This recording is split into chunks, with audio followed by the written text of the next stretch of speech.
Hi friends welcome to Rena Samayal इनके என்ன சமையல் பார்க்க போறோம்னா ரொம்ப சுவையான பருப்பு உருண்டை குழம்பு தான் பார்க்க போறோம். சாதத்தோட கலந்து சாப்பிட்றதுக்கு ரொம்ப சுவையா இருக்கும்.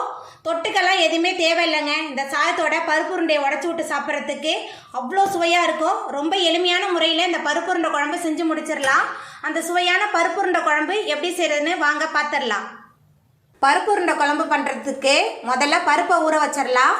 அதுக்கு 1 கப் துவரம்பருப்பு, 1/4 கப் கடலைப்பருப்பு சேர்த்துக்கலாம்.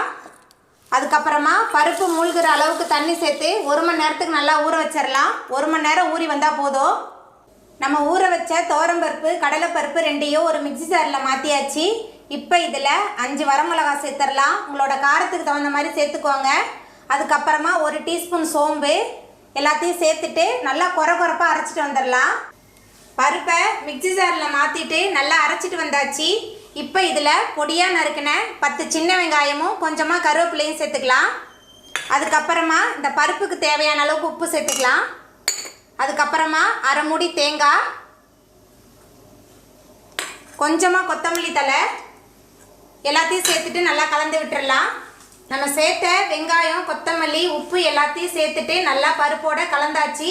இப்போ இந்த மாவுலேருந்து கொஞ்சம் கொஞ்சம் மாவாக எடுத்து நல்லா உருட்டி ஒரு இட்லி தட்டில் வச்சு அடுக்கி வச்சுக்கலாம். ரெடி பண்ண மாவு எல்லாத்தையுமே நான் உருண்டையாக உருட்டி இட்லி தட்டில் அடுக்கி வச்சுருக்கேன். இது ஆவியில் வேக வச்சிடலாம். அந்த மாவுலேருந்து ஒரு உருண்டை மாவு மட்டும் தனியாக எடுத்து வச்சுருக்கேன். இது குழம்புல கடைசியாக சேர்க்கும் போது குழம்புக்கு நல்லா திக்காகவும் இருக்கும், சுவையாகவும் இருக்கும். இட்லி பாத்திரம் சூடாயிட்டு நம்ம உருட்டி வச்ச உருண்டையெல்லாம் இட்லி பானையில் வச்சு வேக வச்சிடலாம். 10 நிமிஷம் ஆகும் வெந்து வரத்துக்கு. உருண்டையெல்லாம் நல்லா வெந்து வந்துருச்சு. இப்போ குழம்பு எப்படி பண்ணுறதுன்னு பார்த்துடலாம். பருப்பு உருண்டை குழம்பு பண்ணுறதுக்கு 3 டேபிள் ஸ்பூன் எண்ணெய் சேர்த்துடலாம். எண்ணெய் நல்லா சூடாகி வரட்டும். எண்ணெய் நல்லா சூடாகி வந்துட்டு இதில் 1 டீஸ்பூன் வெந்தயம் சேர்த்துக்கலாம். 1/2 டீஸ்பூன் கடுகு, 1/2 டீஸ்பூன் சீரகம். நம்ம சேர்த்த கடுகு, சீரகம், வெந்தயம் நல்லா பொரிய ஆரம்பிச்சிருச்சு. 15 போல் பொடியாக நறுக்குன சின்ன வெங்காயம் சேர்த்துடலாம். அது கூடவே 2 பச்சை மிளகா, 1 கொத்து கருவேப்பிலை எல்லாத்தையும் சேர்த்துட்டு நல்லா வதக்கலாம். வெங்காயம், பச்சை மிளகாய் நல்லா வதங்கி வந்துருச்சு. இப்போ இதில் 1 டேபிள் ஸ்பூன் இஞ்சி பூண்டு விழுது சேர்த்துடலாம். அதுக்கப்புறமா 2 தக்காளி பழத்தை மிக்ஸி ஜாரில் சேர்த்து விழுத அரைச்சி வச்சுருக்கேன். தக்காளி பழம் சேர்த்துடலாம். சேர்த்துட்டு நல்லா வதக்கிடலாம். உங்களுக்கு பூண்டு முழுசாக சேர்த்து சாப்பிட பிடிக்குன்னா 10 போல் பொடியாக நறுக்கி சேர்த்துக்கோங்க. எல்லாத்தையும் சேர்த்துட்டு நல்லா வதக்கிடலாம். நம்ம சேர்த்த வெங்காயம், தக்காளி எல்லாம் நல்லா வதங்கி வந்துருச்சு. இப்போ இதில் குழம்பு மிளகாய் தூள் 3 டேபிள் ஸ்பூன் சேர்த்துக்கலாம். அதுக்கப்புறமா குழம்புக்கு தேவையான அளவுக்கு உப்பு, நெல்லிக்காய் சைஸ் புளியை தண்ணியில் ஊற வச்சு கரைச்சி வச்சுருக்கேன். அந்த புளி தண்ணி சேர்த்துக்கலாம்.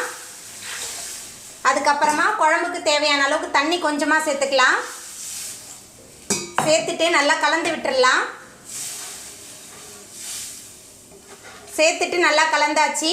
புளியோட பச்சை வாசனை போகிற அளவுக்கு நல்லா கொதிச்சு குழம்பு நல்லா சுண்டி வரட்டும். குழம்பு நல்லா கொதிச்சு எண்ணெய் பிரிஞ்சு நல்லா வந்துருச்சு பாருங்க. இப்போ நம்ம வேக வச்ச உருண்டையெல்லாம் உள்ளே போட்டுடலாம்.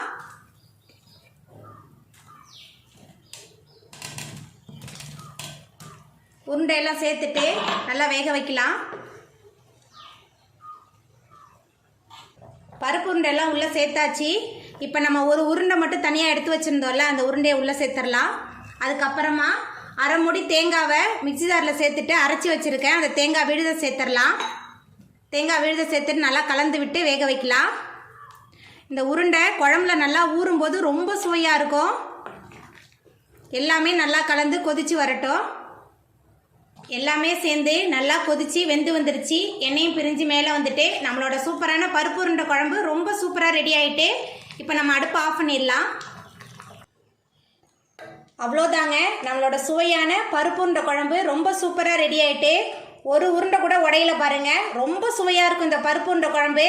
நீங்களும் உங்கள் வீட்டில் இந்த சுவையான பருப்பு உருண்டை குழம்பை செஞ்சு பாருங்கள். இந்த வீடியோ உங்களுக்கு பிடிச்சிருந்தா லைக் பண்ணுங்கள், ஷேர் பண்ணுங்கள், கமெண்ட் பண்ணுங்கள், சப்ஸ்கிரைப் பண்ணுங்கள். அப்படியே பக்கத்தில் உள்ள பெல் பட்டனையும் கிளிக் பண்ணிடுங்க. நன்றி.